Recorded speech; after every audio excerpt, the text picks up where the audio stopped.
만약에 주니퍼 판매량이 늘기 시작하고 보급형 전기차가 예정대로 나온다.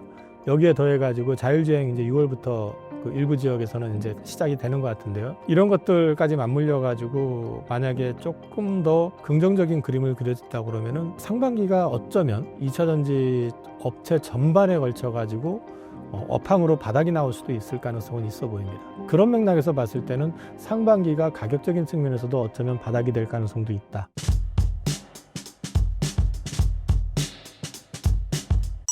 안녕하십니까. IM증권의 이영훈이라고 하고요. 시장이 좀 좋을 때 나와야 되는데 하필이면 조금 애매할 때 또 나왔습니다. 시장의 불확실성 중에 이제 가장 큰 불확실성 중에 하나가 완전 해소는 안 됐지만 어쨌든 일정이 잡혔다는 것 때문에 이제 시장이 급반등했으니까 이후에 대해서 어떻게 진행될지 한번 같이 생각해 봤으면 합니다.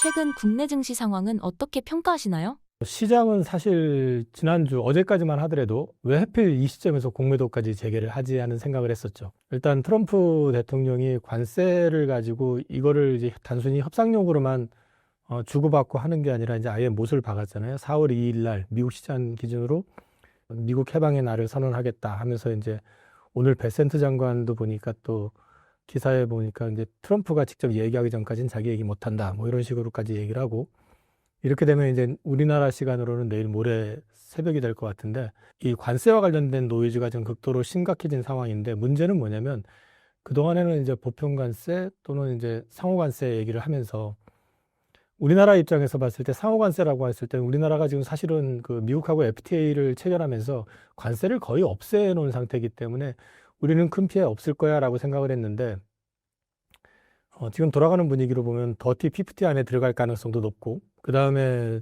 또 오늘 USTR에서 이제 한국과 관련된 얘기 7페이지에 걸쳐가지고 내놨는데 내용을 보면은 농산물부터 시작을 해가지고 이제 트집을 잡는 것들이 몇 개가 나오잖아요.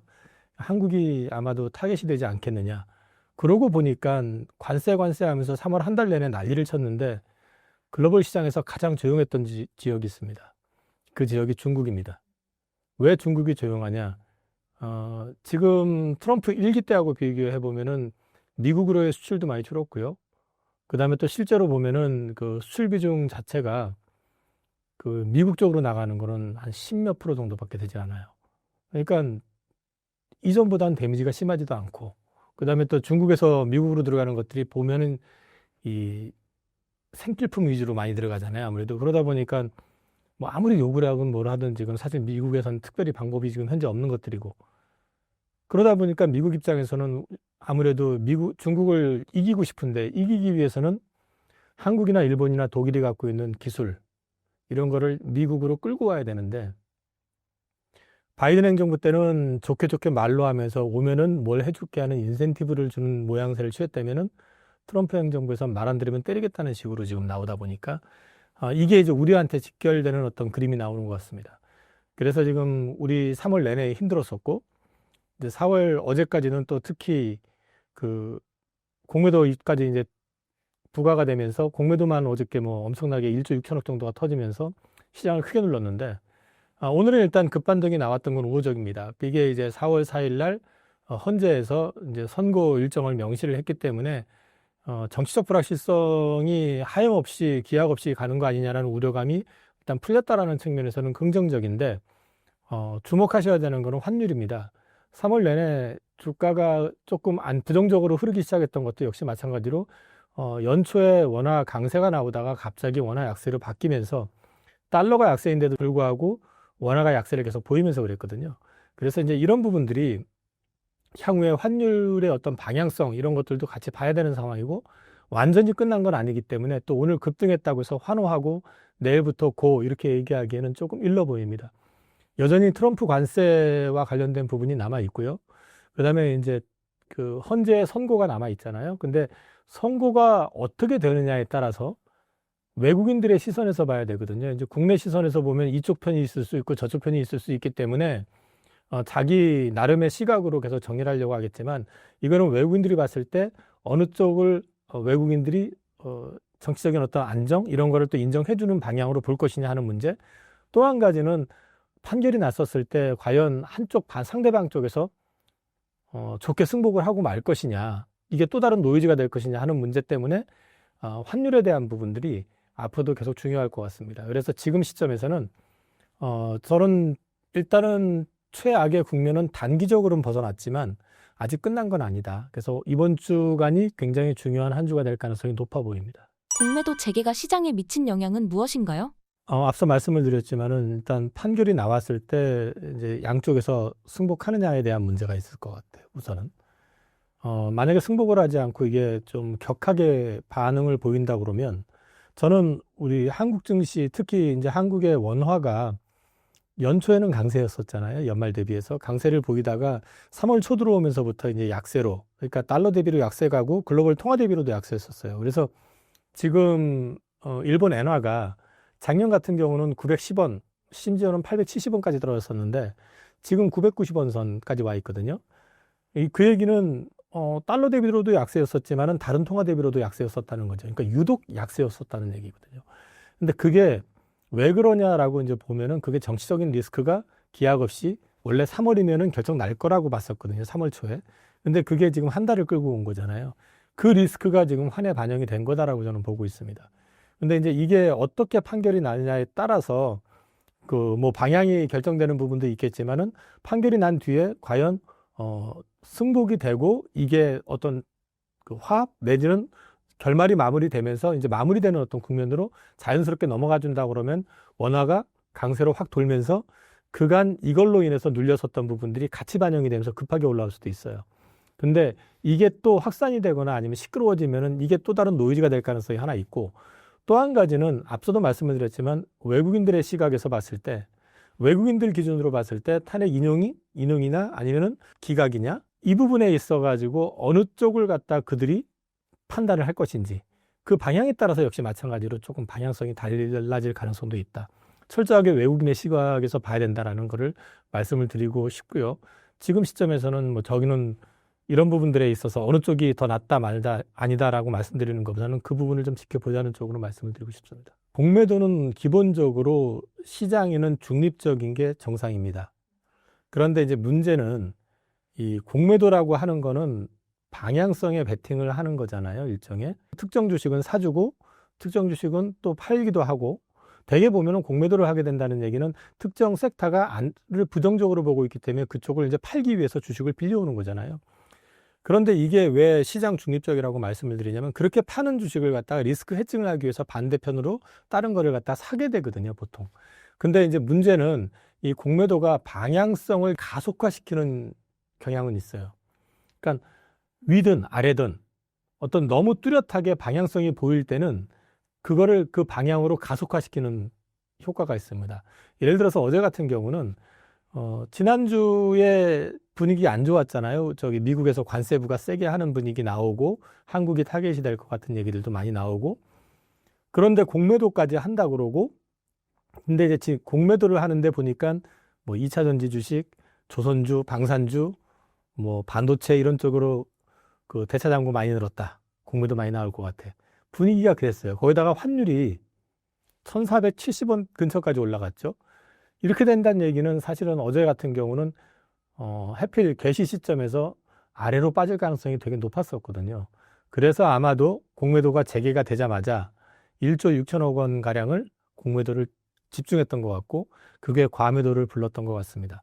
그래서 어저께 보여준 현상이 다시 말씀을 드리면은 이게 시장이 어떤 방향성이 보일 때는 아래든 위든 간에 그쪽으로 빠져야 될 때도 심하게 더 빠지게 하고 반대로 올라갈 때는 또 심하게 올라가게 하는 그 대표적인 예가 과거에 2차 전지가 2년 전이었나 3년 전에 그 공매도 숏 스퀴즈 터졌을 때 그 얘기는 뭐냐면은 이거 분위기 보니까 공매도 쪽이 워낙에 많고 더 이상 공매도를 찾을 수가 없는 상황이고 개인 투자자들이 엄청나게 많이 사들어온 상황이다 보니까 잘못하면 당하겠다 싶으니까 공매도를 첫전 쪽에서 먼저 한 군데서 그거를 상환하기 위해서 사버리니까 누가 샀대더라 하면서 이게 승수 효과가 나오면서 쫙 올라갔었잖아요. 이런 식으로 이제 방향성이 결정이 났었을 때는 그거를 가속화시켜주는 역할은 하거든요. 근데 이제 어저께 같은 경우는 살짝은 좀 이제 아래쪽으로 그런 역할을 했었던 건데 기본적으로는 시장에서는 원래 중립적인 역할을 한다고 보는 게 맞고요. 이거를 다시 재개했다라는 거는 의미는 MSCI 선진지수 편입 요건에서 중요한 요건 하나가 충족이 됐다라는 측면이 있습니다. 근데 당장에는 외국인들이 적극적으로 들어오지 못할 거예요. 왜냐하면 지금의 환율 구간에서는 외국인들이 섣불리 한국을 들어오지 못합니다. 지금 환율은 생각보다 한국에 대한 리스크를 크게 보고 있는 환율이거든요. 그래서 아직은 들어오지 못하고 있기 때문에 당장에는 긍정적인 것보다는 약간 부정적인 쪽으로 반응을 보여주고 있는 게 아닌가 싶은데, 궁극적으로 좀 긴 시기를 놓고 봐서 몇 달을 두고 본다고 그러면 어쨌든 정치적인 불확실성이 마무리가 되고 그 다음에 관세와 관련된 것도 어느 정도 정리가 된다고 했을 때는 이후부터는 외국인들이 다시 재차 유입이 될 수 있는 여건은 만들어주는 거라 볼 수도 있을 것 같아요. 트럼프 관세가 시장에 미친 영향은 무엇인가요? 사실 이제 관세를 가지고 트럼프 대통령은 지금 그 관세를 무기로 해가지고 계속해서 협상을 하는 제스처를 취하잖아요. 그러니까 모든 국가에 공평하게 몇 프로 하겠어 이래 놓고 나서, 그런데 또 따로 한번 만나서 얘기해 보겠어. 그래서 국가별로 차등을 주겠다는 뉘앙스를 자꾸 얘기하고 있고, 전략이거든요. 일단 관세를 얼마 부과하겠다고 던져놓고 난 다음에 갑자기 있다가 관세를 두들겨 맞아버리면 수출이 어려워지게 되고, 그러니까 상대방 쪽에서는 협상을 하길 원할 거고, 그러면 트럼프 대통령 입장에서는 이리 와봐, 그러면 네가 나한테 해줄 수 있는 게 뭐야, 조건 들어보고, 그래? 그러면 우리가 5% 깎아줄게, 뭐 이런 식으로 이제 해준다는 얘기잖아요. 근데 문제는 이 두 개 국가 간의 협의가 아니라 전 세계를 대상으로 좀 관세를 때리는 거잖아요. 그럼 경쟁국이 있잖아요. 예를 들어서 한국하고 일본이 같이 관세를 20%를 맞았는데 일본도 그걸 줄이려고 로비를 할 거고 한국도 마찬가지가 될 거 아니에요. 근데 가가지고 로비를 한다는 얘기는 트럼프 입맛에 미국에 조금이라도 좋은 유리한 조건을 주기 위해서 할 거 아니에요. 이렇게 줄 때는 이렇게 해가지고 줬는데 지나고 나서 보니까 우리한테는 5% 깎아줬는데 일본한테는 10% 깎아줬어. 예를 들어가지고요.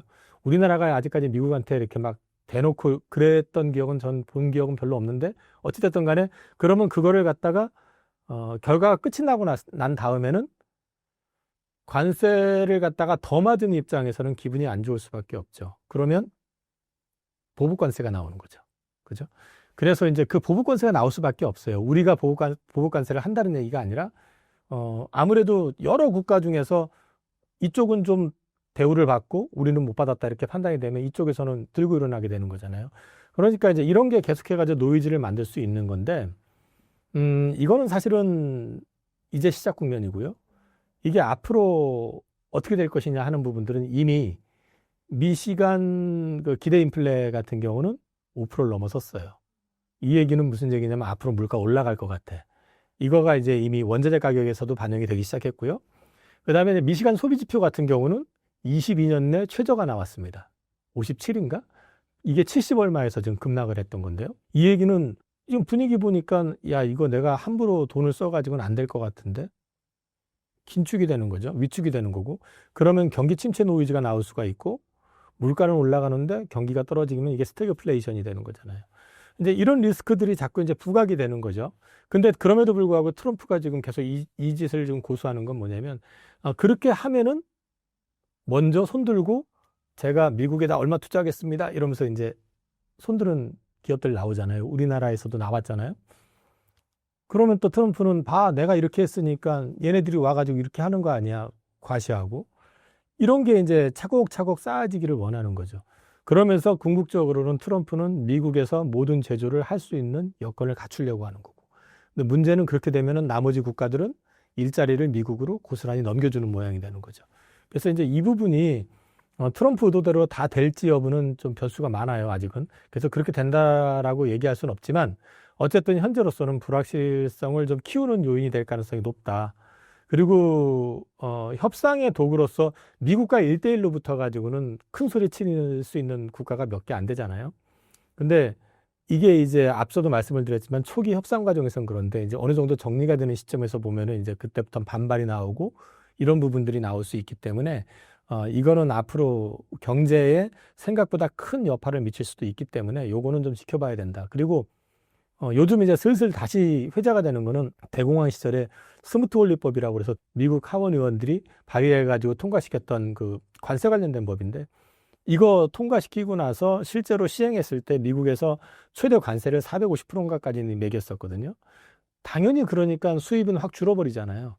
그런데 문제는 뭐냐면 그렇게 해서 수입이 줄면은 상대방 국가 역시 마찬가지로 수입을 못 해요. 왜? 돈을 못 벌잖아요. 돈이 안 돌잖아요.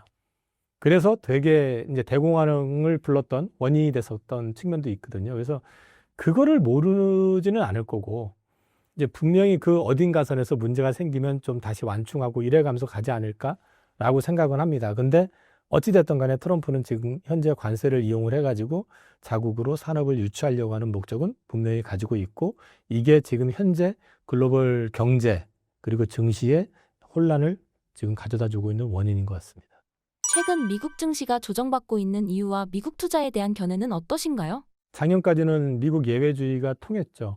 미국만 좋았었죠. 그리고 특히 AI 열풍이 불면서 AI를 빅세븐이 다 장악을 하고 있었고, 모든 제품이 다 이제 미국을 통해서 가는 상황이다 보니까 중국조차도 줄을 서가지고 칩을 사야 됐고, 또 안 판다고 그러니까 몰래 싱가포르나 말레이시아를 통해서 사기도 하고 막 그랬잖아요. 근데 이제 올해 들어와가지고 달라진 게 첫 번째, AI 비싼 칩만 가지고 안 해도 된다더라 라는 게 확인이 됐죠. 딥시크를 통해 가지고. 그러면서 이제 미 증시에 대해서 약간 회의론이 들기 시작했던 거죠. 왜? 엔비디아는 무조건 찍어내는 대로 다 팔고 잘할 줄 알았는데, 딥시크 보니까 그 정도 아니더라도 되는데? 또 심지어 요즘은 화웨이나 이런 쪽에서 자체 칩을 만들어 가지고 한다는데, 이렇게 되니까 이제 엔비디아의 어떤 성장성, 향후 지속성에 대한 부분에서 퀘스천이 붙었고, 이걸 가속화시킨 게 마이크로소프트가 데이터 센터 임대 계약 관련된 거를 이제 몇 개를 취소를 하면서 다른 얘기를 하는데도 어쨌든 시장에서 의심을 하고 보니까 이제 그 의심이 점점 쌓이기 시작한 거고, 그 다음에 미국이 이제 독주를 하겠다, 미국만 가겠다라고 얘기를 하면서 유럽에 주둔하고 있는 미군의 철수 얘기도 끄집어내고 하면서, 사실 그 유럽 연합 입장에서 봤을 땐 자기네들의 맹방, 우방이라고 생각했었던 미국이 요즘 슬쩍 러시아 쪽으로 손을 내미는 느낌? 그러면서 자기들한테는 갈구는 느낌이잖아요. 뭐 관세로 때리고 뭐 이러면서. 그러니까 유럽연합 쪽에서 이러다 안 되겠다, 자체 무장해야 되겠네 하면서 돈을 풀기 시작을 했고, 그래서 재정 확대에 대해서 가장 부정적인 독일까지도 이제 국방비와 관련된 부분들은 예외로 해가지고 양적 완화를 본격적으로 이제 하는 그런 모습들을 보여주기 시작을 했죠.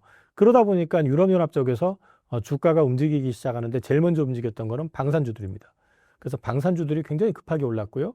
그 다음에 방산주만 올라가는 게 아니라 돈이 풀리기 시작하니까 이제 사실 경제가 아직 좋지는 않지만 어쨌든 시장 전반이 따라서 올라가는 그런 그림들이 좀 나오고, 그러다 보니까 그 미국에만 투자했었던, 미국만 좋았기 때문에 미국으로만 갔던 자금들이 옆에 보니까 옆에서도 돈을 풀기 시작하네.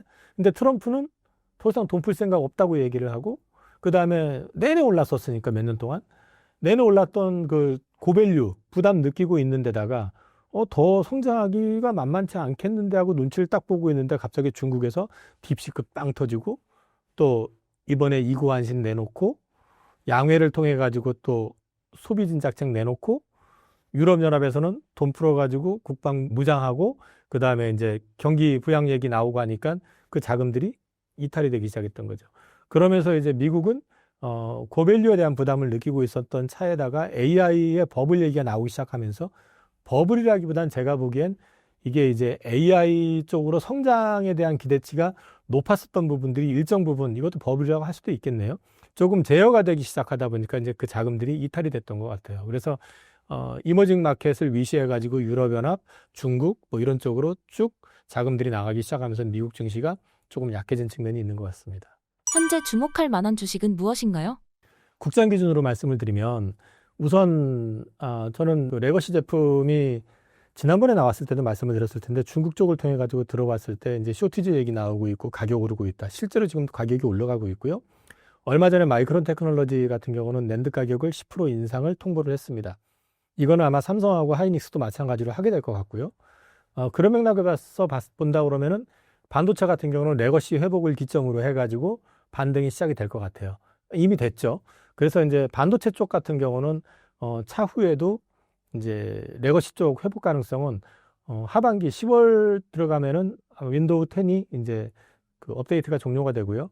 윈도우 11이 이제 런칭이 본격적으로 이미 이제 시작이 됐지만, 그 PC에서는 더 이상 그 10이 이제 업데이트가 안 되다 보니까 교체 수요가 나오게 된다라는 거. 이 교체 수요가 나오게 된다고 했을 때 이제 단순히 PC 교체 수요면 1대1일 수도 있지만 AI PC 쪽으로 확산이 될 가능성에 대한 얘기들이 지금 슬슬 나오고 있고요. 중국의 뭐 레노버 거라든가 뭐 이런 것들은 실제로 AI PC 괜찮다라고 하더라고요. 그렇죠. 현지 반응들이. 그러니까 이런 것들이 반응을 주면서 이제 교체 수요가 나오면 여기에 더해 가지고 최근에 삼성 같은 경우도 갤럭시 시리즈에 보면은 AI가 장착이 됐잖아요, 이미. 이제 이게 지금은 그 하이엔드급에만 장착이 돼 있는데 이게 이제 중저가로도 아마 삼성에서도 확산하게 될 것 같고 이게 이제 스마트폰 전반으로 확산이 되게 되면 역시 마찬가지로 이 레거시 제품들 사용 용량은 더 늘어나게 되니까 그런 측면에서 봤을 때 반도체 쪽은 HBM보다는 레거시 쪽으로 해가지고 올라갈 것 같아요. 그래서 보시면은 하이닉스보다는 삼성전자 주가 좋은 것도 레거시에다가 포커싱을 둡니다. 근데 레거시에다 포커싱을 두기 때문에 삼성전자가 상대적으로 강한 거지 HBM은 지금 사실은 엔비디아 주가역 때문에 조금 눌려있는 측면이 있는데 이거는 어느 시점에서는 조금 다시 뒤바뀔 수도 있다고 봐요. 근데 어쨌든 반도체는 그래서 돌아설 것 같고 그 다음에 이제 두 번째로는 저는 개인적으로는 엔터. 이거는 미국 시장 쪽에서 계속해가지고 성장을 하고 있습니다. 스트리밍 서비스 기준으로 했을 때 K-팝이 연평균 지금 한 40% 정도 성장을 하고 있답니다. 그러니까 틀어주는 빈도가 그만큼 늘어나고 있다는 얘기죠. 거기에 더해가지고 음반 판매 늘어나고 있고 여기에 더해서 이제 BTS 다 제대하면은 연말쯤 되면 이제 활동 재개될 거고 블랙핑크 역시 마찬가지고요. 여기에 더해서 최근에 보시면은 중국 쪽에서 한한령 얘기, 해제 얘기가 계속 나오고 있죠. 이번에 폭삭 소가수단가요? 그거를 갖다가 관영통신회에 극찬을 했다고 그러잖아요. 극찬이 아니라 언급 자체를 안 했었습니다. 그동안에. 그러니까 이런 얘기들, 여기에 지금 엑소가 이번 공연에서 최근에 가보지 못했던, 안 왔던, 몇 년 동안 꽤 오랫동안 안 갔던 곳에 우리가 가게 될 것 같다라는 얘기를 했다고 하고요. 그 동영상을 저도 봤거든요.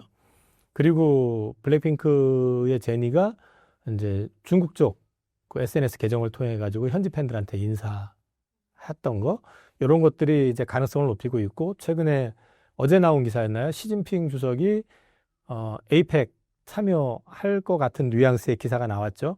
근데 그거 직접 뭐 당국에서 발표한 건 아니고 이제 기사로 나왔지만은 이 얘기는 결국은 중국 시장이 열릴 가능성 다시. 근데 이게 되게 중요한 게 뭐냐면요.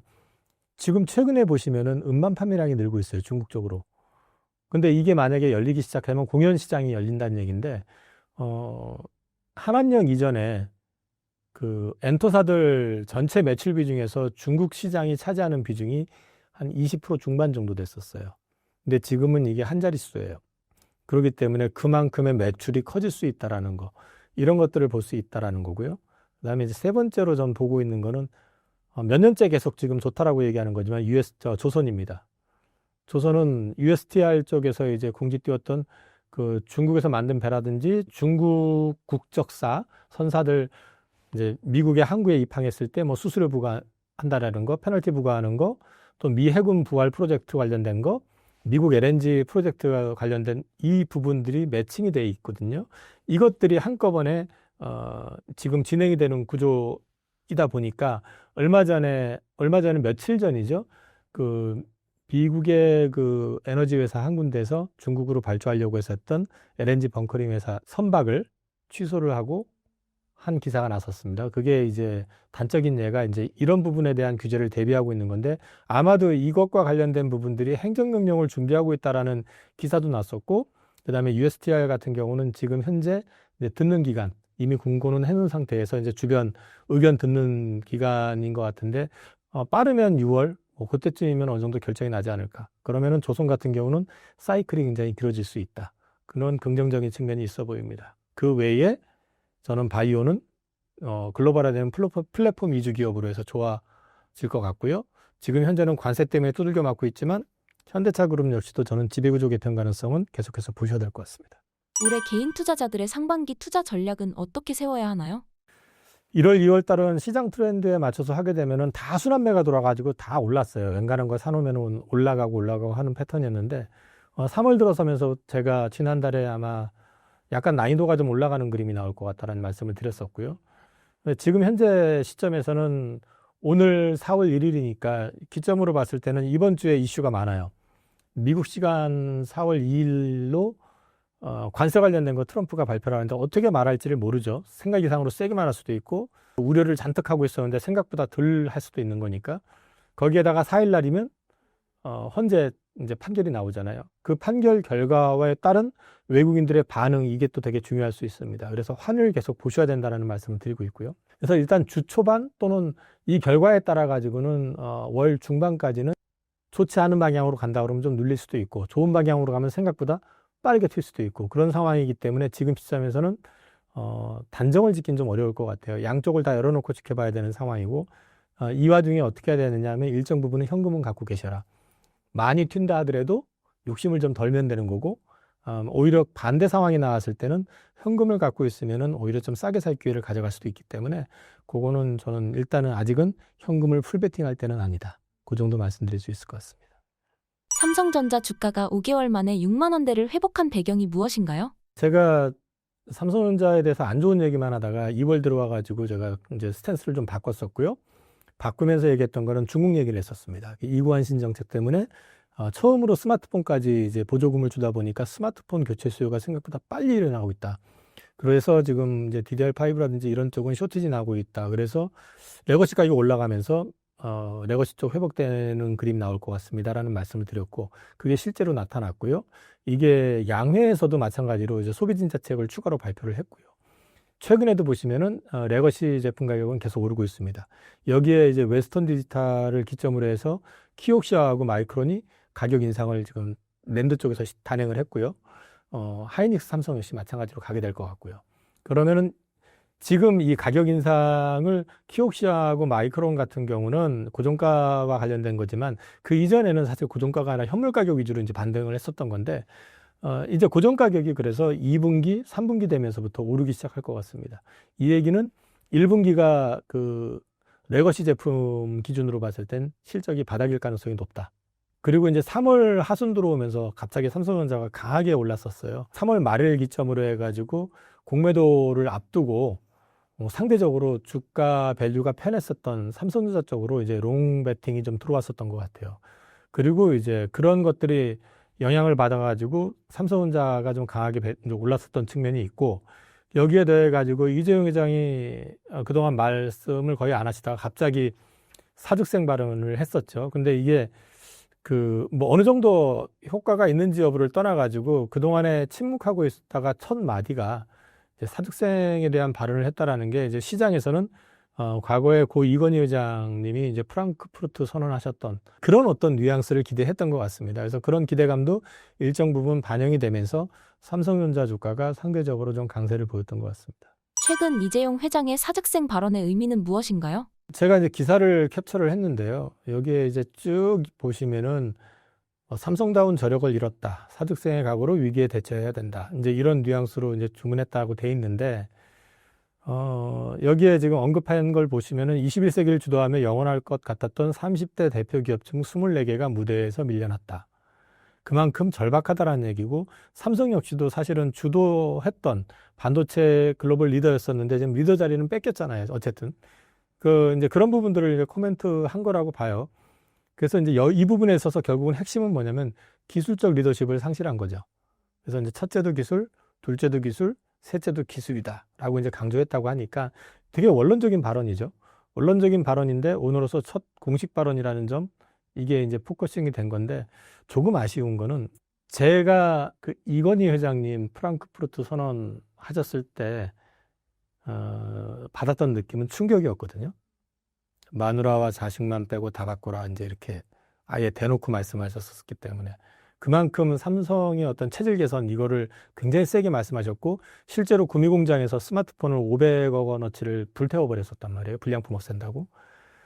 그런 거 대비해서는 그렇게 저는 강하다라는 느낌은 아니었었어요. 솔직히 좀 더 세게, 좀 더 적극적인 어떤 그런 모습을 보여줬으면 어땠을까 하는 발언이라도 시장에 확 와닿게, 그런 아쉬움이 좀 있는데, 그렇지만 일단 이렇게 한 다음에 최근에 지금 보시면 그 삼성그룹이 전자가 좀 경영진단을 받고 있거든요.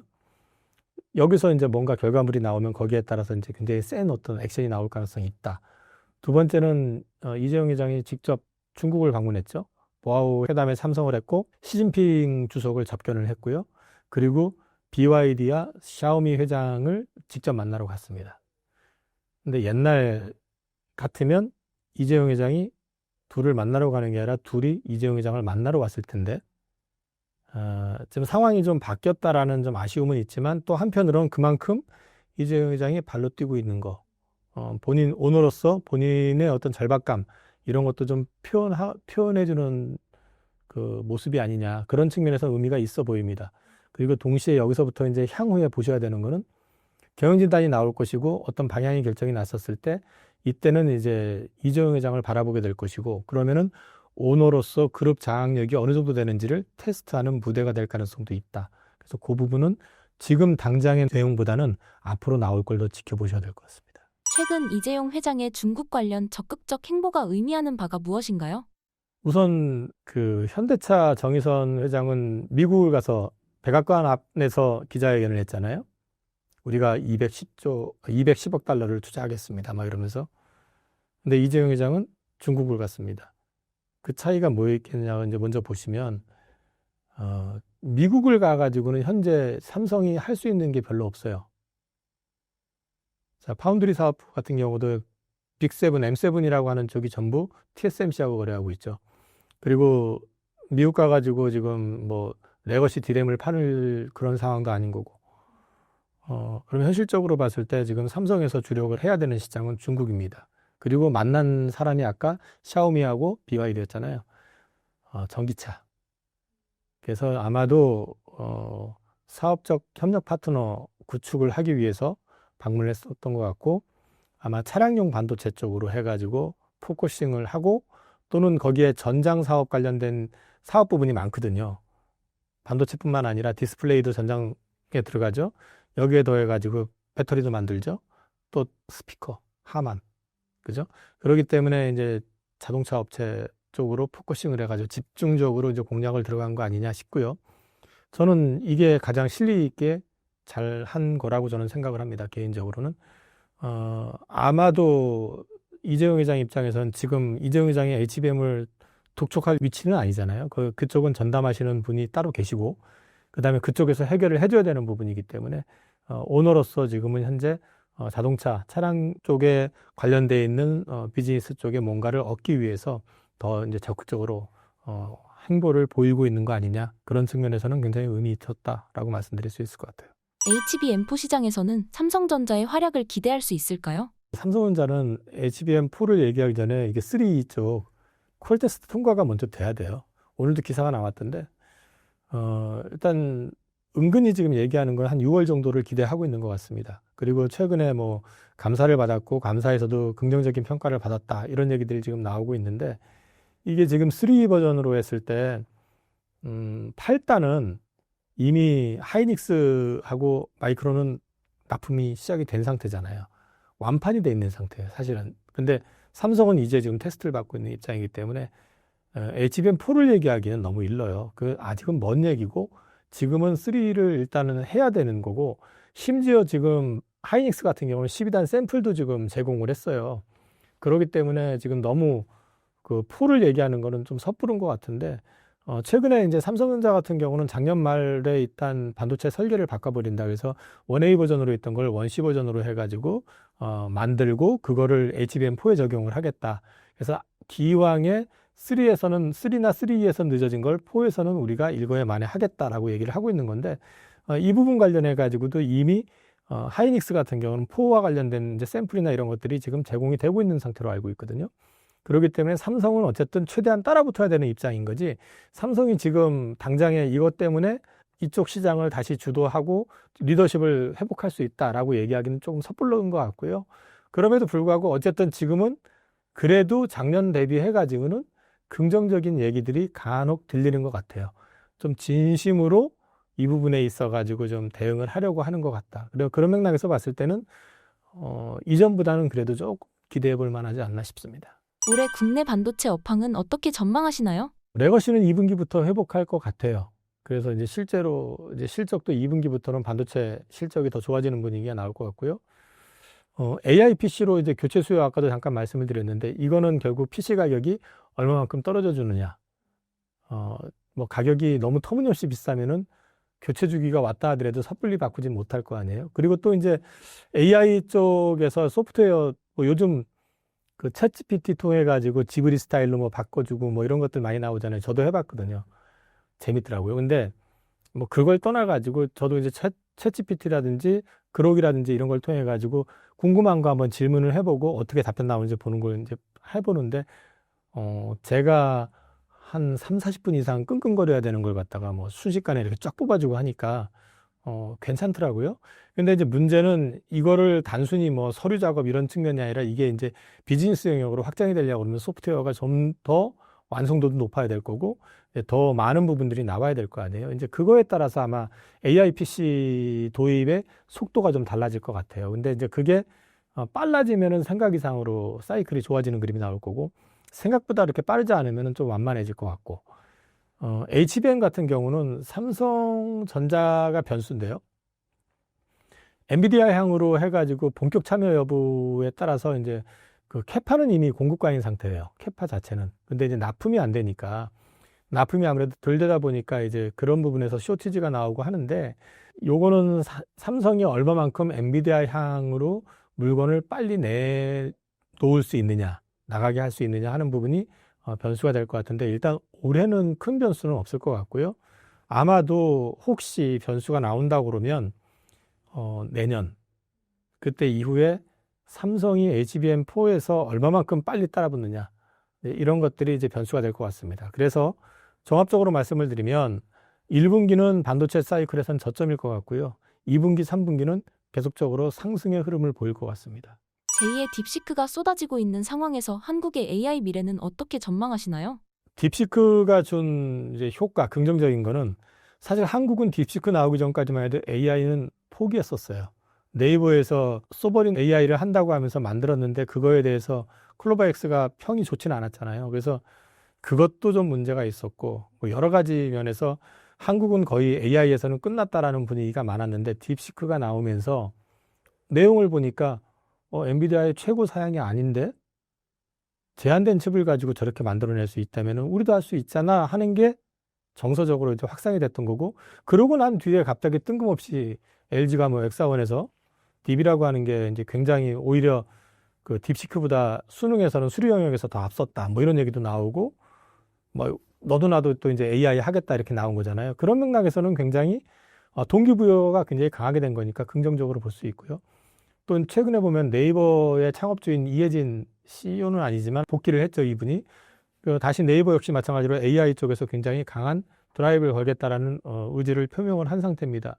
그래서 이제 최근에 나온 기사를 보면은 그 영상 읽고 추론하는 AI를 네이버도 지금 개발을 해서 챗GPT와 4V하고 맞먹는 어떤 수준의 제품을 지금 개발을 했다라고 얘기를 하지만 아직까지는 뭐 우리가 앞선다 이렇게 얘기할 수는 없고요. 그 다음에 중국은 딥시크 말고 마누스라고 하는 것도 나왔거든요. 마누스 안 보셨죠? 근데 저는 마누스 한번 해봤거든요. 이건 딥시크보다 더해요. 이거는 그래서 이제 제가 드리고 싶은 얘기는 우리한테도 이 가능성은 분명히 줬다. 그리고 가능성을 줬기 때문에 우리나라 기업체들 뿐만 아니라 정부 역시 마찬가지로 이 부분에 있어 가지고는 적극적인 투자를 진행할 걸로 저는 기대하고 있고 그러면 우리나라 자체 AI도 소버린화되는 거를 그렇게 멀지 않은 시간에서 가져갈 수 있지 않을까. 네이버하고 카카오가 우리 포탈을 우리가 갖고 있다라는 게 사실은 우리가 느끼지 못해서 그렇지 굉장한 힘이거든요.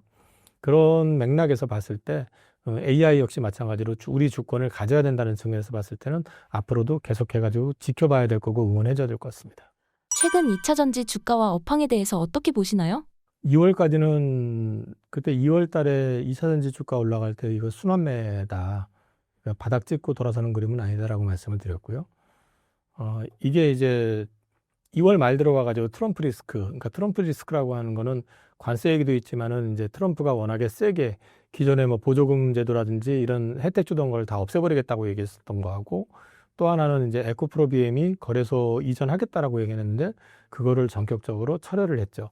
그러다 보니까 미리 선매수했었던 물량들이 쏟아 나오면서 주가를 또 밀어놨었고 여기에 삼성 SDI가 그동안 계속해서 작년에 루머로 인해 가지고 30만 원대부터 주가를 급락시켜 놓더니만 조용히 침묵하고 있다가 갑자기 또 이제 증자하겠다 하면서 주가를 더 떨어뜨렸던 측면이 있습니다. 그리고 3월 중순 이후에 증시가 어려워지면서 매도세가 더 강화됐던 측면이 있고요.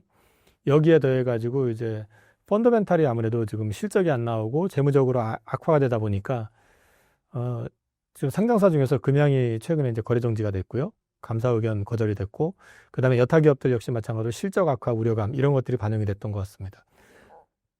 그러다 보니까 최근에 이제 공매도 재개 어저께 공매도 재개 기점으로 했을 때 그 전에 대차장고 거래량이 굉장히 많이 늘어났었고, 어저께 장이 하방으로 방향을 잡자마자 이쪽 2차전지 쪽 섹터의 무차별 그 공매도가 좀 많이 나왔던 것 같고요. 오늘 같은 경우도 보면은 괜찮았다가 오후 들어와 가지고 갑자기 밀리는 종목들이 많이 나왔었죠. 이 얘기는 지금 시장 자체가 2차전지 섹터에 대해서는 여전히 좀 의혹의 시선을 가지고 지켜보고 있다. 왜? 상반기에는 돌아서기 어렵다라는 게 확인이 됐고요.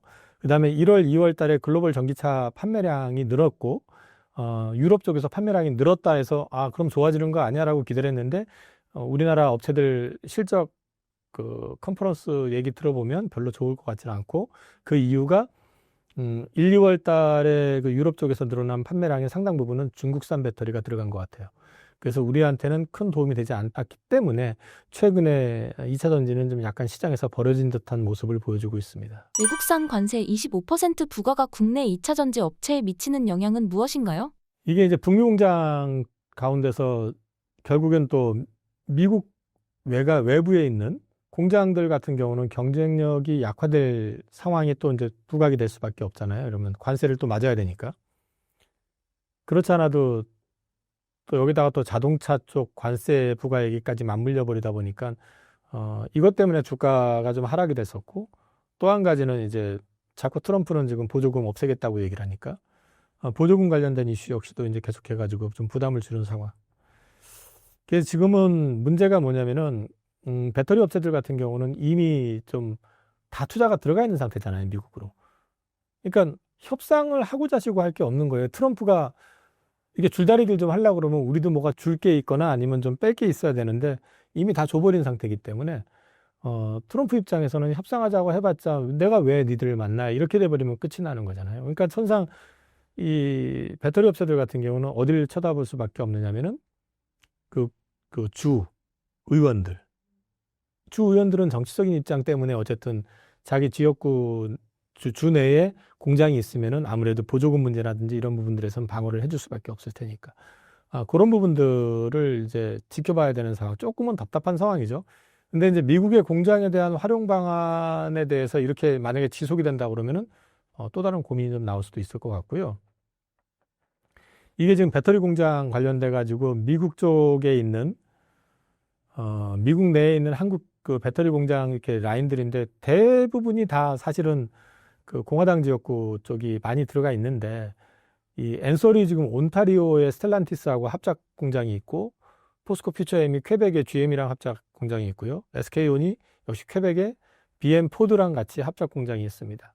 근데 이런 부분들이 그 USMCA 때문에 이제 분산 정책, 아무래도 비용이 좀 덜 들고 그쪽에서도 어떤 그 혜택을 준다고 했으니까 당연히 캐나다 쪽에다 이제 많이 했을 텐데, 이게 관세가 만약에 부과가 된다 그러면 이들 공장 쪽에서는 좀 이제 운신하는 게 생각보다 이게 쉽지 않을 수 있죠. 그래서 이거는 앞으로 이게 결정이 난 건 아니니까 이제 좀 지켜봐야 될 부분이긴 하지만은 우리가 이렇게 선택할 수 있는 부분이 좀 제한적이다라는 측면이 조금은 좀 답답한 상황이죠, 그냥. 네.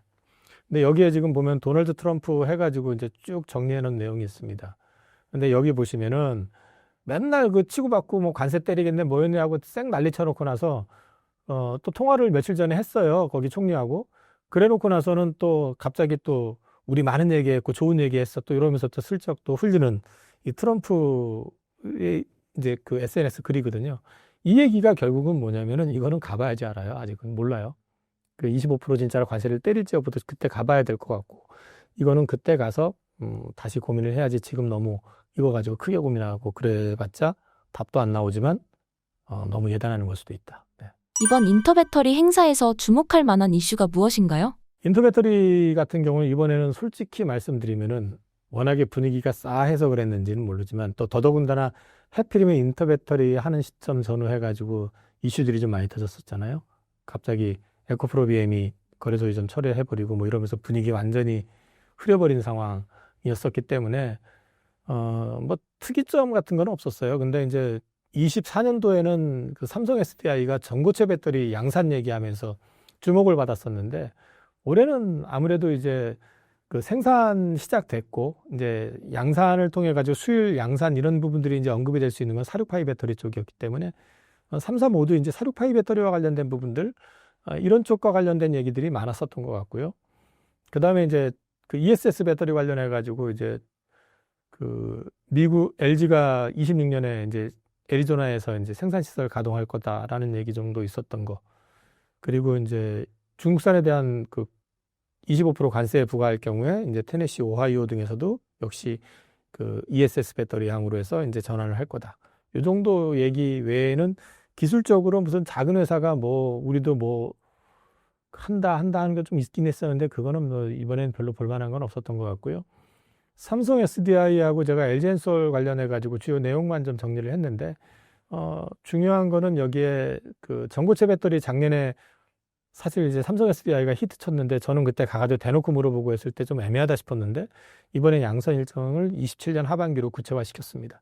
그리고 46파이 배터리 4개의 라인업 확보했고 최근에 이제 기사 난 거 보니까 양산 이제 시작한다고 이제 기사가 났던 것 같아요. 나머지는 뭐 아직까지 특별한 얘기는 없고 이제 현대차하고 로봇 관련된 부분들 배터리 얘기가 좀 있었는데 저거는 아마도 그 전고체 배터리가 돼야지 본격적으로 이제 모든 것이 가능하지 이게 지금 현재 배터리 가지고는 좀 그 가동 시간이 좀 짧기 때문에 그거는 조금 한계가 있을 것 같고요.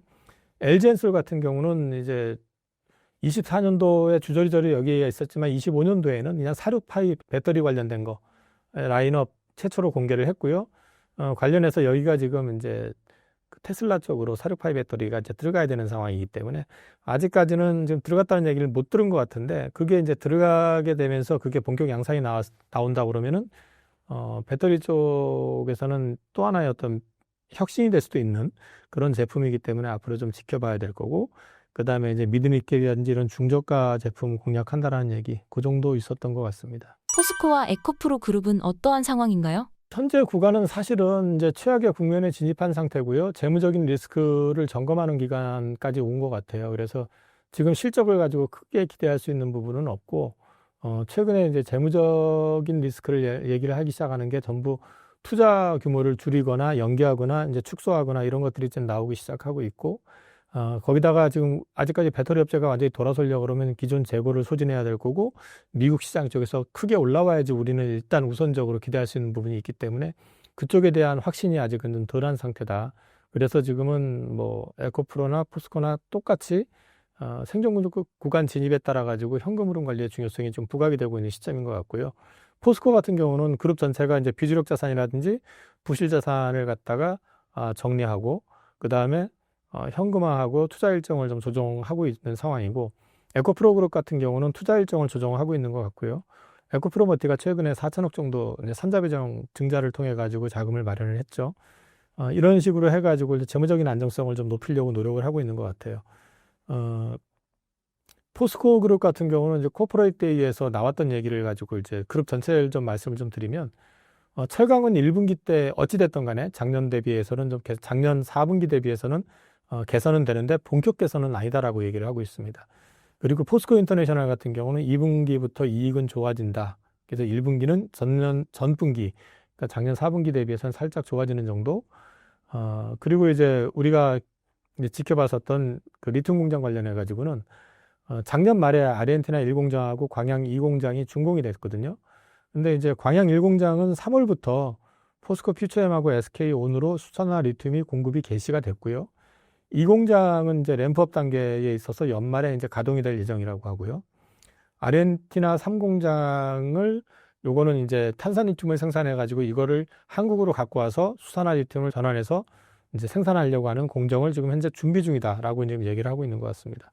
신일본제철 주식 매각한다고 그랬고 포스코 퓨처엠 같은 경우는 추가 자금 조달 여부를 지금 검토하고 있다고 합니다. 결국은 자금 조달 얘기거든요. 이게 현금 흐름에 대한 부분이 있기 때문에 25년은 전체적으로 2차 전지와 관련되어 있는 예산은 축소한다.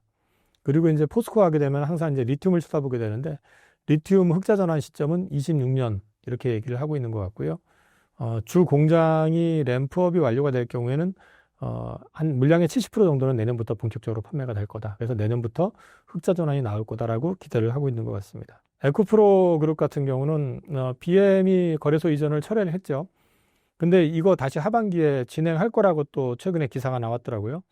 그리고 최근에 나왔던 얘기를 보면은 이제 에코프로 BM이 3월 달에 매출이 생각보다 좀 꽤 많이 늘고 있다라고 하는 것 같습니다. 그래서 1분기에 잘하면 흑자 전환 가능할 것 같다라는 이제 얘기들이 좀 나오고 있고요.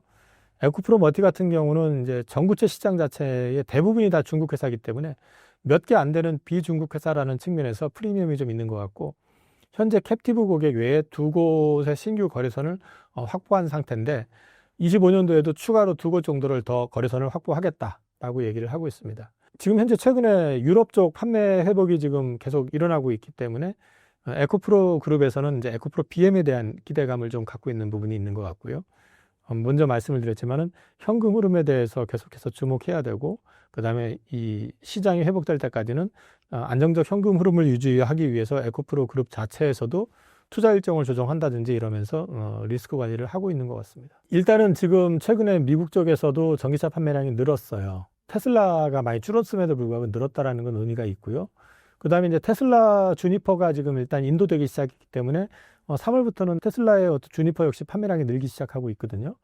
근데 이제 변수는 이제 앞서도 말씀을 드렸지만은 그 트럼프 행정부의 그 2차 전지와 관련해 가지고 어떤 포지션을 취할 것이냐 하는 부분들. 그러니까 예를 들어서 그 보조금 문제라든지 연비 규제와 관련된 부분이라든지 기존에 좀 전기차를 갖다 유지시켜주거나 아니면 좀 부스트업 시켜주기 위해서 만들었던 제도를 어떻게 손을 볼 것이냐 하는 부분들이 변수가 될 수는 있긴 한데, 중요한 거는 거꾸로 보면은 전기차 같은 경우는 관세 부과가 오히려 또 도움이 될 수도 있어요. 전기차 입장에서는. 왜냐하면 그 내연기관 같은 경우는 대부분 다 외부에서 멕시코나 캐나다나 이런 쪽에서 이제 부품을 가지고 들어오잖아요. 근데 전기차는 아까 물론 배터리 업체 공장이 캐나다에도 있는 것들이 있긴 하지만 대부분이 다 미국 내에 있기 때문에 그 관세가 만약에 인상이 됐을 경우에는 가격적인 측면에서 좀 도움을 받을 수도 있어요. 그래서 이게 어느 쪽으로 가는 게 더 좋다 나쁘다를 떠나가지고 배터리 쪽에서는 그런 부분에서 좀 고려해 볼 수 있는 부분이 있을 것 같고요. 그 다음에 지금 테슬라가 원래 상반기에 보급형 전기차 내놓는다고 했는데 안 나오는데 그 하반기로 미뤄진 것 같아요. 근데 만약에 주니퍼 판매량이 늘기 시작하고 보급형 전기차가 예정대로 나온다. 여기에 더해가지고 자율주행 이제 6월부터 그 일부 지역에서는 이제 시작이 되는 것 같은데요. 이런 것들까지 맞물려 가지고 만약에 조금 더 긍정적인 그림을 그려진다고 그러면은 상반기가 어쩌면 2차 전지 업체 전반에 걸쳐 가지고 업황으로 바닥이 나올 수도 있을 가능성은 있어 보입니다. 그래서 그런 맥락에서 봤을 때는 상반기가 가격적인 측면에서도 어쩌면 바닥이 될 가능성도 있다. 그 정도는 말씀드릴 수 있을 것 같아요. 공매도 재개가 2차 전지에 미친 영향은 무엇인가요? 어저께 일단 한마디로 표현하면 주가 급락했고, 그리고 오늘도 오전에는 괜찮다가 오후 들어오면서 이제 마이너스 나는 종목들이 늘어나기 시작했죠. 일단 공매도에 타겟이 된 상태인 것 같아요. 그거는 앞서 말씀드렸지만 실적이 안 나오고 있고, 유럽의 전기차 판매량 증가에도 불구하고 그 혜택을 못 보고 있고, 지금은 또 현재는 그 미국에서 전기차 판매량이 늘었다 하더라도 이게 새로 나가는 게 아니라 재고가 소진이 되고 있는 단계이기 때문에 실적에서는 돌아서는 그림이 안 나올 거예요. 여기에 더해가지고 일부 업체들 증자한다 그러고 자금 확보한다 그러고 또 재무적으로 어려워진 회사는 이번에 거래 정지도 되고, 이러다 보니까 이제 현금 흐름 얘기들 자꾸 나오게 되고 하니까 시장에서는 좀 부정적으로 보는 측면이 있는 것 같습니다. 근데 지금은 그 일부 종목들 같은 경우는 실적 개선 얘기도 나오고 있긴 하지만 센트로 봤을 때는 당장에 수급적으로 돌아설 수 있는 그림은 아닌 것 같아요. 그래서 지금은 바닥 확인보다는 일단 일종의 생존 구간, 테스트 구간으로 좀 진입했다고 생각이 되고, 요게 좀 극복이 되면 그 다음부터는 좀 바닥을 다져가면서 움직일 수 있는 그런 그림이 나올 수도 있지 않을까. 그게 아마 기점이 빠르면 1분기 실적 나올 때 전후가 아닐까 싶습니다. 현재 2차 전지 개인 투자자들의 전략은 어떻게 해야 하나요? 일단 계속 말씀을 드리지만 저 2차 전지 주식 불렸다고 그냥 지켜보시지 마시고, 이 회사가 재무적인 리스크가 있는지, 재무적 안정성이 어느 정도 되는지, 그 다음에 기업이 가지고 있는 경쟁력, 정말 살아남을 수 있는 경쟁력을 갖고 있는지, 기술적으로 앞서 있는지, 이런 것들이 되게 중요할 것 같다는 말씀을 계속 드렸었고요. 중국이 생존 구간을 지나고 있으면서 많은 기업체들이 없어졌던 것처럼 한국에서도 어쩌면 일부 도태가 또 나올 수도 있다라고 저는 생각을 하거든요. 그러니까 그 우리나라도 지금 보면은 물론 글로벌 배터리 업계에서 봤을 때 중국을 제외하면은 뭐 한국이 많고 일본에 한두 개 있고 뭐 이런 식이잖아요. 근데 그럼에도 불구하고 지금 현재 현금 흐름이라든지 이런 걸 놓고 봤을 때나 또는 중국 업체들의 경쟁과 관련된 부분도 중국 업체들이 지금 그 유럽에는 직접 진출을 해가지고 지금 하고 있잖아요. 그러면은 결국 가가지고 그 시장 싸움 한다고 하면은 중국 업체들하고 완전히 별개로 하는 게 아니라 그들하고도 일정 부분은 겹쳐서 경쟁을 해야 되는 구조이기 때문에 결국은 재무적 안정성 이런 부분들 기술적인 어떤 수준 이런 게 되게 중요할 것 같고 그다음에 전방 고객사를 얼마만큼 안정적으로 확보할 수 있느냐. 그럼 그 전방 고객사가 좀 적극적으로 시장 확장에 뛰어드는 회사하고 안 뛰어드는 회사하고는 또 다르잖아요. 그래서 이런 것들을 같이 고려를 하셔서 투자 포트를 갖다가 조정을 하셔야 되지 않을까. 개인적으로는 그럼 그렇게 보고 있고 지금 현재 물려 계신 부분에 있어 가지고는 저는 사실 작년 내내 컨퍼런스 콜 계속 보시라 그걸 주목하시라고 말씀을 드렸고 그다음에 이제 그 비중이 너무 크게 가져가지 마라 포트폴리오로 가져가라고 했는데 되게 이제 올인은 그러니까 소위 몰빵 투자하셔서 가져가신 분들이 많다 보니까 그분들 같은 경우는 지금은 팔 때는 지난 것 같아요. 최근 테슬라 주가 상황에 대해 어떻게 보시나요? 한마디로 환상적인 주가 흐름을 보여줬었죠. 트럼프 당선되고 나가지고 도지에 이제 들어가 수장이 되고 그러면서 테슬라 비즈니스 확장 가능성 이런 데에 주목하다 보니까 $200 초반에 있던 게 $470까지 그냥 급등을 했었던 건데 문제는 그 중간에 일론 머스크의 과격한 발언, 그 다음에 행동 이런 것들이 이제 정치 리스크가 부각이 되기 시작하면서 반발을 불러일으키고 그 다음에 이제 테슬라 유저들이 되게 공화당보다 민주당 세력들이 많은데 그쪽에서 불매운동 나오고 그 다음에 신차 출시 지연되고 특이한 신차 예약 방식 이게 무슨 얘기냐면 기존 차를 갖다 계속 찍어내고 팔면서 신차 예약을 받아가지고 같이 매출을 일으키는 게 일반적인 방식인데 여기는 차들 같은 경우는 딱 만들어진 데까지만 스톱을 해놓고 그 다음에 신차 주문을 받아가지고 신차를 찍어내기 시작을 하는데 이게 바로바로 대응을 못했기 때문에 신차 출고 자체가 늦어지다 보니까 1월달, 2월달 물건 자체 줄 게 없었어요. 예약은 많다 어쩐다 하더라도 그러다 보니까 판매량 급감하면서 이제 노이즈가 생기기 시작했던 거고요. 그러면서 주가가 다시 급락해서 220불대 근처까지 갔었죠. 그랬다가 이제 다시 또 FSD 상용화 얘기 지금 나오고 있고 최근에 주니퍼 이제 판매량 추이가 다시 좀 올라오고 있다는 얘기 나오고 있고 보급형 전기차 출시 얘기 나오고 있고 상반기 중에 아마도 도지 떠날 것 같은 뉘앙스로 또 어저께 이제 기자회견에서 얘기를 했던 것 같아요. 그래서 폭스뉴스하고 했던 것 같은데 뭐 그 어찌 됐던 간에 그런 것들에 대한 기대감 이런 것들이 조금 나오면서 좀 반등이 좀 나오고 있는 것 같은데 사실은 이제 테슬라의 기대치는 자동차로서 테슬라를 보는 건 아니니까 FSD하고 휴머노이드 관련된 부분에 대한 거기 때문에 여전히 투자 아이디어는 그대로 살아있다. 다만 이제 일론 머스크의 입이 좀 문제인 거죠, 사실은. 외국산 관세 25% 부과가 테슬라 주가에 미치는 영향은 무엇인가요? 기존 내연기관 차들 같은 경우는 이제 부품이 되게 멕시코 쪽에 많이 있거든요. 멕시코나 캐나다 쪽에 많이 있다 보니까 관세가 붙어버리게 되면은 이제 부담이 커지게 되는 거고 또 우리나라 같은 경우도 한국에서 울산에서 차 만들어 가지고 미국으로 보내게 되면 관세를 내야 되는 상황이잖아요. 근데 테슬라는 미국에서 판매되는 차량 100%가 다 미국에서 만들거든요. 그러니까 관세에선 자유롭죠. 어떻게 보면은 이거 혹시 일론 머스크 도와주려고 그러는 거 아니야 싶을 정도로 테슬라한테는 긍정적인 역할을 주는 이슈라고 저는 봅니다. 그래서 지금 GM이 지금 그 미국 내에서 판매되는 차량의 52%만 지금 미국에서 생산하고 있고 포드는 82%. 근데 이게 부품까지 연결을 시켜버리게 되면은 30%대예요. 그래서 이게 보면은 내연기관 차들 이런 쪽보다는 전부 테슬라를 위해서 지금 이러는 거 아니냐. 우리 현대 같은 경우도 지금 40% 내외인데 미국 현지에서 생산하는 건 이번에 조지아에 이제 새로 공장 이제 가동 들어가가지고 풀 가동 된다 하더라도 그게 60% 정도 되거든요. 그렇기 때문에 이번 관세 부과와 관련된 거는 테슬라한테는 이대로 된다고 그러면 테슬라한테는 엄청 유리한 그런 조건이 아닌가 싶습니다. 테슬라 모델 Y 출시가 전기차 업황에 미칠 영향은 무엇인가요? 모델 Y는 뭐 어쨌든 베스트셀러에 들어가는 자동차니까 거기에 대한 부분들은 기대감을 계속 가져갈 수 있을 것 같고, 주목하셔야 되는 거는 이제 불매 운동 나오고 있고 반 테슬라 이제 운동들이 계속 이제 벌어지고 있는 상황인데, 이게 이제 구매력이 그럼 제대로 일어날 것인가? 되게 아이러니한 거는 앞서도 말씀을 드렸지만은 민주당 쪽 지지자들이 주로 전기차 구매자들이었는데 최근에 이제 공화당 쪽에서 관심을 많이 갖게 된다는 거죠. 그러면 이게 거꾸로 얘기를 하면은 만약에 민주당 지지자들이 테슬라를 안 사는 대신 다른 전기차를 사고 공화당 지지자들이 테슬라 사면은 전기차 시장은 좋아지는 거 아닌가요?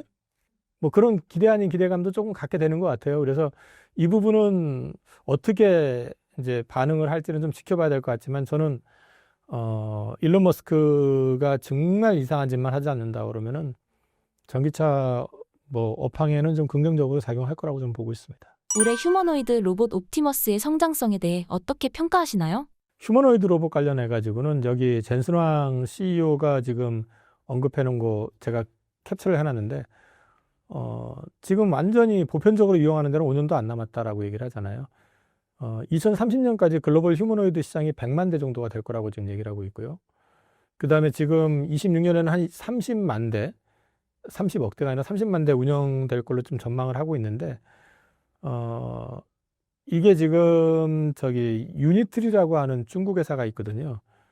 거기는 지금 이미 그 2천만 원 내외로 그 출시가 지금 예고가 됐고요. 그 다음에 쯔위안 로보틱스라고 하는 이거 중국 회사인데 작년에 962대 팔았습니다. 이게 간병하고 가사 관련된 쪽인데, 근데 옵티머스 같은 경우는 이제 올해는 그 현장에 차를 만드는 쪽에 이제 한 10,000대 정도 만들어 가지고 투입을 예고를 하고 있고요. 목표는 매년 10배 증산이라고 그러는데 어찌됐든 간에 26년부터 이제 시판을 하겠다라는 입장인 것 같은데, 근데 저는 문제는 지금 이게 배터리가 이게 뭐 LFP가 됐든 NCM이 됐든 간에 이 배터리 자체가 지금 현재 배터리 가지고는 사용하는데 한계가 있어요. 이게 전고체 배터리가 나와야 되거든요. 그래서 이제 이 부분이 물론 이제 가정에서 쓰는 걸 갖다 뭐 하루 8시간 풀로 돌려가지고 쓰진 않을 테니까 뭐 그렇게 한다고만 할 수도 있겠지만은 이게 본격적으로 올라가는 거는 전고체 배터리 탑재 시점하고 같이 맞물릴 가능성도 있다. 그래서 이제 이 시장의 성장성을 의심하지는 않는데, 이게 어느 시점부터 개화가 본격적으로 될 것이냐 하는 부분들은 조금 시차의 차이가 있을 것 같고, 그 다음에 일론 머스크 말로는 연간 100만 대 정도 판매가 이제 되게 되면은 대당 한 2만 불 정도 될 것 같다라고 얘기를 하고 있습니다. 그래서 보통 한 2천만 원대 내외면은 누구나 이제 가정에 휴머노이드 로봇을 가지고 이제 직접 살 수 있는 그런 시대가 오지 않을까 싶습니다. 올해 로봇 산업 전망과 이에 테슬라가 미치는 영향에 대해 어떻게 평가하시나요? 올해는 개화기라기보다는 이제 공정에 적용되는 시기, 공장에. 근데 이제 앞서도 말씀드렸지만 공장에서 사용을 하는데 이거 2시간 하고 또 저기 1시간 충전해가지고 또 쓰고 이러려면은 이게 답이 안 나오는데 어떻게 할지는 좀 지켜봐야 될 것 같기는 해요. 근데 당장 올해는 이 휴머노이드 로봇 자체가 이제 일반 공정에 이제 적용을 해가지고 조금 테스트 받는 정도의 기간이 아닐까 싶고요. 오히려 이제 상용화를 놓고 얘기하면은 미국보다는 중국이 더 빠를 가능성이 있다. 일단은 그렇게 보고 있고, 테슬라는 지금 일단 내년부터 판매 목표를 지금 예고하고 있는 상황이고, 현재 로봇 산업의 성장과 그동안에 이제 옵티머스라든지 앞서 이제 말씀드렸었던 중국 업체들, 그 유니트리라든지 이런 쪽에서 보여준 퍼포먼스를 전제로 놓고 본다 그러면 긍정적인 그림은 나올 것 같습니다. 옵티머스 외에도 지금 보스턴 다이내믹스를 비롯해가지고 많은 업체들, 피규어 AI 같은 경우도 마찬가지고, 이런 쪽에서도 지금 이제 상용화를 전제로 해서 제품들을 지금 출시를 준비하고 있기 때문에 이쪽 시장은 이제 개화가 됐을 때는 생각보다 굉장히 크게 개화가 될 가능성이 높은데, 참여자들이 많기 때문에 결국은 또 이게 또 압축이 될 가능성도 있어요. 그래서 현재로 봤을 때는 기술적인 측면에서 봤을 때 미국에서는 어찌됐든 간에 지금 그 옵티머스가 그 리더십을 어느 정도는 가지고 있기 때문에 그래도 그 시장에서 리더 역할은 좀 하지 않을까? 그런 맥락에서 봤을 때 시장을 개화하는 데서는 중요한 자리를 좀 차지하지 않을까 싶습니다. 그 다음에 지금 뒤에 보시면은 앞서도 잠깐 얘기했지만 올해 먼저 개화가 된다 그러면은 그 중국 쪽에서 먼저 개화가 될 가능성이 높다고 말씀을 드렸는데 기사도 나왔습니다. 전기차처럼 그 휴머노이드 로봇 같은 경우도 중국에 이제 추월당하고 있다라고 지금 이미 보고서도 나오고 있는 상황이고요.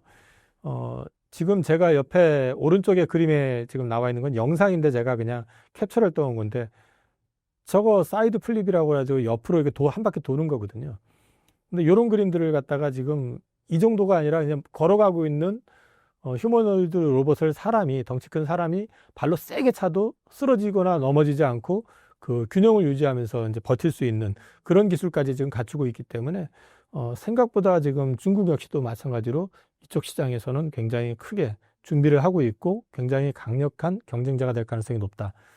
유니트리 같은 경우는 2천만 원대에서 휴머노이드 로봇 G1을 지금 양산 예정이라고 되어 있는데 이거 이미 이제 시판하려고 대기하고 있는 상태이기 때문에 가격이 16,000달러면 2,100만 원입니다. 이거는 현재로 봤을 때는 테슬라가 100만 대를 팔았을 때 얘기하는 가격대보다도 싸거든요, 이게. 그래서 지금 가격 경쟁력이나 이런 부분에서는 아직은 중국이 조금 앞서 있을 것 같다라는 게 개인적인 생각이고요. 이거는 지금 그림을 하나 붙여놓은 거, 이건 테슬라 그림입니다. 테슬라 그림인데 이거는 뭐 완전히 산 하나를 만들어 놓고 살짝 고개 들고 다시 되밀리는 그림이 나오는데 테슬라 같은 경우는 계속해서 말씀을 드리지만은 작년에 제가 그 상반기 말쯤에 그런 말씀을 드렸었어요. 2차 전지 첫 번째 바닥 그리고 강하게 돌아설 때 이 더블 바텀을 만들 때 이 저점을 깨지 않고 이 위에서 끝이 나야 저 바닥을 확인해야지 본격적으로 올라가지, 이게 이 저점을 깨는 순간 더 급락할 거다. 근데 이제 그런 상황이 왔었던 거잖아요. 그러니까 테슬라 역시 마찬가지로 그런 테스트를 받을 가능성은 있기 때문에 한번 지켜보셔야 된다.